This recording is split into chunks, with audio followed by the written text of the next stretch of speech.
Hi, I'm Katarina, the dietitian at the Center for Celiac Research and Treatment here at Mass General. I also have my colleague Cleo with me. Hi, I'm Cleo. I'm a clinical research coordinator also at the center, and both Katarina and I have celiac disease. So we want to tell you a couple quick tips and tricks that we use when we dine out at restaurants. Yeah, because something that comes up very frequently in clinic with patients is dining out at restaurants. And many of you are wondering, what is the process for eating out safely on a gluten-free diet? So the first thing you want to do is research. And I usually recommend the Find Me Gluten-Free app. It can be a very helpful tool to look up restaurants near you that have gluten-free options. I do want to caution you that, it is based like on reviews on people's personal opinions, but I feel like it's a really good tool to narrow down options. Another thing I do once I find a restaurant is to call ahead and I talk to staff about menu options and their procedures for gluten-free meals. And sometimes you can even, talk to the chef directly, and that can be really helpful. But make sure, you call on an off time. Do not call like on a busy Saturday night because then they might not be able to talk to you. How about you, Cleo?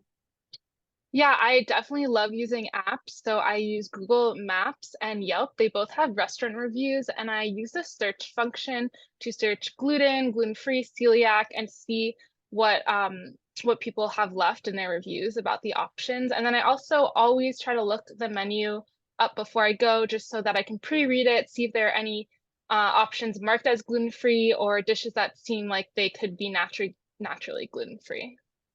Oh, yeah, those are all great tips.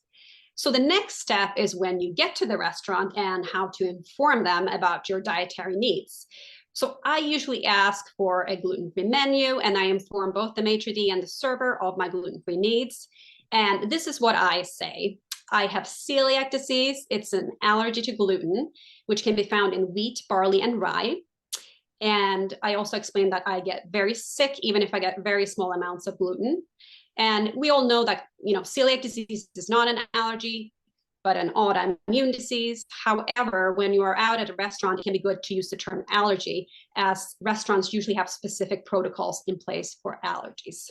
How about you, Cleo? Yeah, exactly. I do the same thing. I refer to my celiac disease as a severe gluten allergy just to emphasize how serious it really is. And I also emphasize that there can't be any cross contact between my food and any gluten containing food. It can't touch it or be prepared on the same surface. It can't be fried in the same oil, just so they really understand the severity of the disease. Yeah, those are all really great, important points. You can also use a restaurant card to help you explain the diet.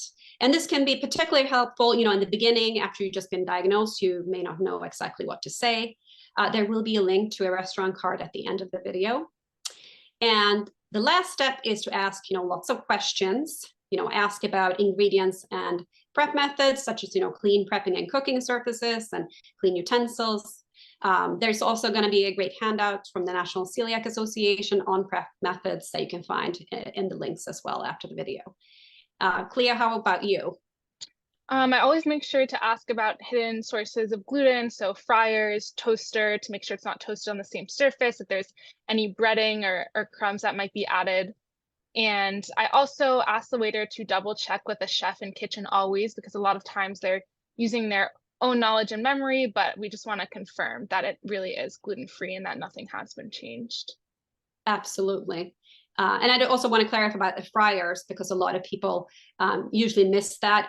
So you definitely want to make sure that you're using a dedicated fryer for gluten-free foods because it's not safe if they're cooking, gluten-containing foods in the same fryer. It will then get, cross contact with gluten.